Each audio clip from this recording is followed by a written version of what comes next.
as we say in Boston, it's gonna be a scorcher. Man, it is hot today. It's already 78 degrees and humid, so humid in fact that, yes, I know this is a sign that I have crappy windows. The windows in my basement are all dripping water on the outside because it's cool in the house and hot and humid outside. But today we're going to talk about cholesterol. Hey, I'm Dr. Patty Barch. I'm a traditional naturopath, founder and owner of Naturally Unbridled Wellness and naturallyunbridled.com, where we focus on wellness solutions, not disease management. This is Down the Ridge with Dr. Patty, where I give you 7 to 10 minutes of holistic life and wellness information on my way to work. This is not medical advice. It's for entertainment purposes only. Nothing I say is true. Don't listen to me. All right, so cholesterol this is one of the most popular questions I get at my office. Like, do you see this? That is bird poop. How gross is that? I'm gonna have to hit the car wash. Like, there it is. Yuck.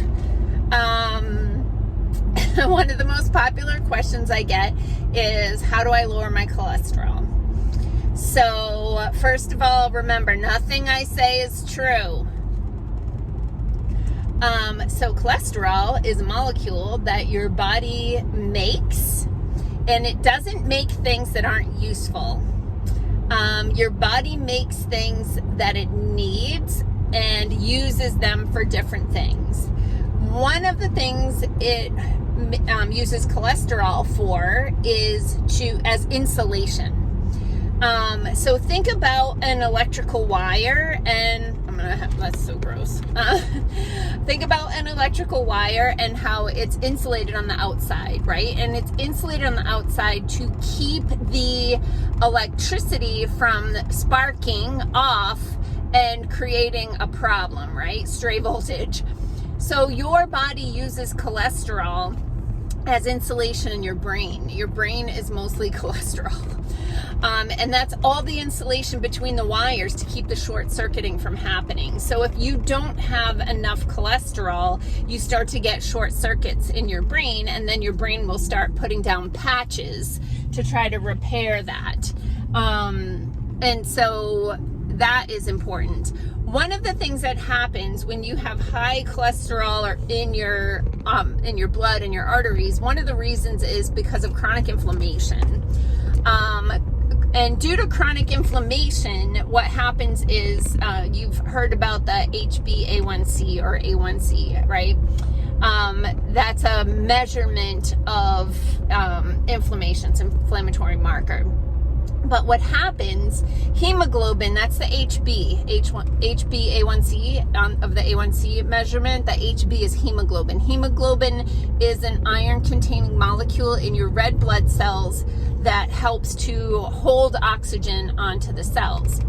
So what can happen when there's a situation of chronic inflammation is your red blood cells, which are supposed to be like water balloons, they end up being too rigid. So they're like bricks.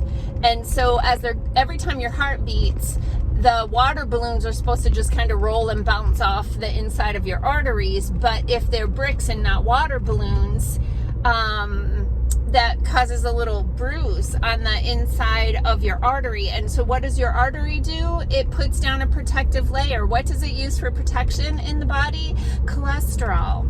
So this is why, this drives me cranky.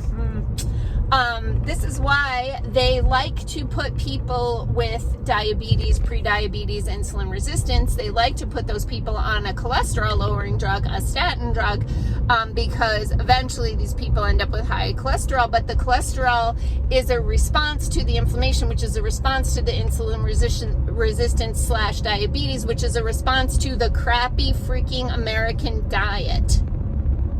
So where's the solution? Food, sorry, comes back to food all the time. So anyway, if you reduce the inflammation, then the blood cells, the red blood cells, go back from being bricks back to being water balloons. Your body goes, okay, we don't need to use this cholesterol to protect against the arteries anymore because we're back to having water balloons, and it can use that cholesterol for other things. What other things besides insulating the brain, insulating the arteries? What other things might it do?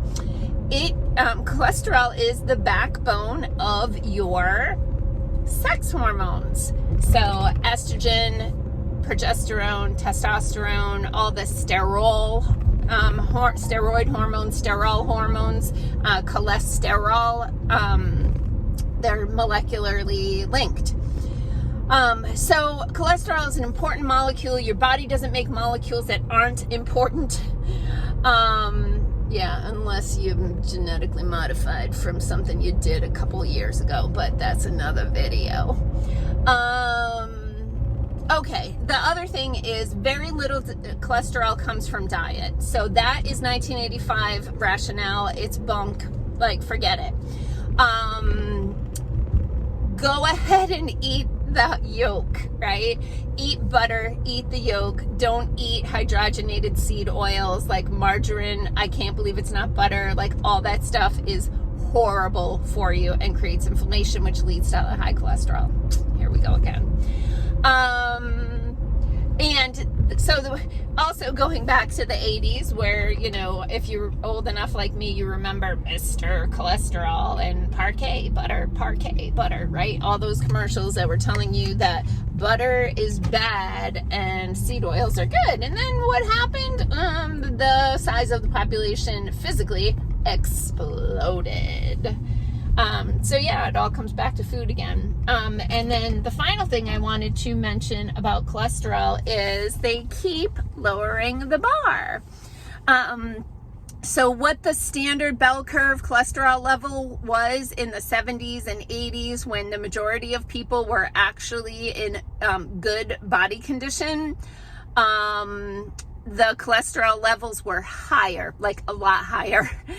And so what they've done over the years is they keep lowering the threshold for medication to the point that now you can have normal cholesterol levels and they will prescribe you a statin if you have a certain condition. Like I said, if you have insulin resistance, diabetes, prediabetes, if you've had a stroke, they're going to put you on a statin even if your cholesterol level is in a healthy range. And low cholesterol can cause a lot of emotional problems, hormone imbalances, brain fog, those sorts of things. You do not want your cholesterol to be too low. All right, peeps, that's all I have for you today. Peace out and have a healthy week. I will see you tomorrow.